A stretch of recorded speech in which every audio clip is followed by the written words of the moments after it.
За видео бүтээгчтэй амин сүнс болсон гэж хэлж болох үед Adobe Photoshop-ийн араас Adobe Photoshop-ийн араас орох алдартай бүтээгдэхүүн бол Premiere Pro гар утасны аптай болсон юм гайхалтай мэдээ бидэнд байна.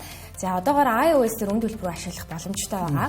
За iPhone-ы камер чип сайжрахын ярээр хүмүүс мэргэжлийн камераас илүү гар утсаараа бас контент бүтээх хандлагатай болсон. За энэхүү хэрэгцээ шаардлагад үндэслэн илүү уян хатан болж байгаа гэж үзэж байгаа. За өмнө нь Adobe болон бусад компани гар утасны хүчин чадал тохируулан видео эдитинг төрлийн олон апп гаргаж ирсэн.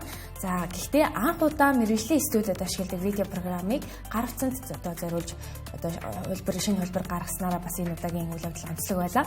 За түрүүнд дурдсан мэдээллүүдэд тулгуурлахад аль ч салбарт механик үйлдэлүүдийг хиймэл оюун гарч ирснээр автоматжуулж байгаа. За энэ утгаараа хүн төрөлхтний хамгийн үнцгийн бүтээх хамгийн их хүний нөөц шаардах эрэлттэй байх салбар бол creative economy буюу бүтээлч эдийн засаг байгаа. Тэгэхээр үргэлжлүүлээд бас энэ эдийн засгийн талаар товчхон дурдчихъя.